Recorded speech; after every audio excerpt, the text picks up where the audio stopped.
Misteri rumah tusuk sate. Konon rumah tusuk sate adalah rumah yang paling dihindari oleh siapa saja yang ingin membeli hunian tempat tinggal, karena banyak diyakini sesuai mitos yang beredar bahwa rumah yang berada tepat di depan pertigaan atau jalan berbentuk T itu membawa kesialan bagi pemiliknya, mulai dari tertimpa masalah kesehatan. Pemilik rumah itu gampang terkena penyakit, tertimpa masalah rezeki, sampai-sampai sang empunya bisa seketika jatuh miskin, tertimpa hal buruk seperti kecelakaan, juga masalah pertengkaran rumah tangga yang berujung terjadinya perceraian. Nauzubillah min dzalik.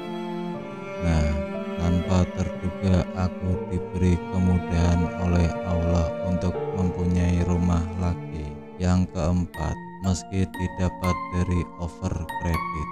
Rumah tusuk sate yang berada di sebuah KPR sederhana di ujung wilayah Cikarang Selatan. Rumah overkredit itu aku dapat dengan harga cukup murah. Iseng-iseng aku tanyakan kepada pemilik sebelumnya, mengapa rumahnya dijual. Ternyata di luar dugaan jawabannya. Rumah itu dijual karena rumahnya termasuk rumah tusuk sate, dan pemilik lama mengamini segala mitos kesialan dan keburukan yang berkaitan dengan rumah tusuk sate itu. Semula aku tidak mengerti sama sekali tentang rumah tusuk sate itu. Setelah aku searching di Google, ternyata yang menjadi ketakutan pemilik lama persis sama dengan mitos rumah tusuk sate itu. Tapi bismillah, aku tetap membeli rumah itu, dan pernah aku tinggal beberapa bulan saja sampai akhirnya aku kontrakan. Bukan karena takut, tapi keluarga lebih nyaman tinggal di rumah kampung daripada yang di komplek.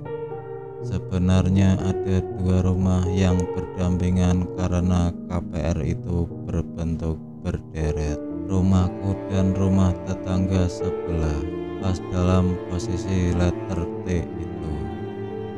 Tidak ada masalah yang terjadi berkaitan dengan mitos tersebut. Alhamdulillah, selama aku tinggal di sana dan berjualan, semua baik-baik saja.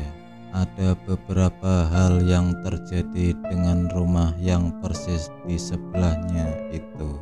Suara tangisan anak dan suara orang mengobrol. Ini aku dapat dari cerita tetangga sebelah yang berjarak 2 rumah dari rumahku, atau tepat di sebelah rumah tusuk sate kedua. Tetanggaku itu mempunyai anak kecil, dan hampir tiap malam anaknya sering menangis karena takut. Kata orang, anak kecil yang polos masih bisa melihat makhluk lain yang berada di sekitarnya. Dan yang menjadi tambah serem, katanya sering sesekali terdengar suara orang ramai mengobrol, suara orang berjalan, ketok-ketok dinding atau malah menyapu. Ini cerita aku dapat dari Pak D, tukang yang merenovasi rumah sebelah itu. Dia punya kelebihan bisa melihat hal tidak kasat mata. Katanya, rumah tusuk sate kedua itu adalah tempat atau sarang hantu. Banyak hantu beraneka jenis berkumpul di rumah itu, ngobrol, bahkan katanya mengadakan pertemuan dan arisan segala. Percaya tidak percaya, tapi ngeri juga. Takutnya setelah rumah itu ditempati oleh pengontrak baru, penghuninya malah pindah ke rumahku. Jangan sampai deh. Alhamdulillah, berkat lindungan Allah semua aman-aman saja. Ini benar-benar kejadian. Yang menjadi sasaran tabrak adalah rumah sebelah itu. Mulanya aku tidak ngeh, jangan-jangan rumah tusuk sate sesungguhnya adalah rumah sebelahku itu. Karena tanpa diduga sebuah mobil elf travel atau jemputan ketika berniat berputar di pertigaan itu malah nyelonong masuk ke teras rumah dengan menghancurkan pagar tralis dan tembok teras separuh. Mobil elf itu sampai selip di atas selokan depan rumah. Entah cerita seperti itu masih ada atau tidak, atau ada kejadian lain sesudahnya di sana atau tidak. Aku tidak tahu lagi. Karena rumahku sudah lama tidak ditinggali. Kemarin baru aku renovasi sedikit, merapikan teras, membuat pagar dan dapur di belakang. Jika nanti ingin dikontrakan lagi, tinggal gampang.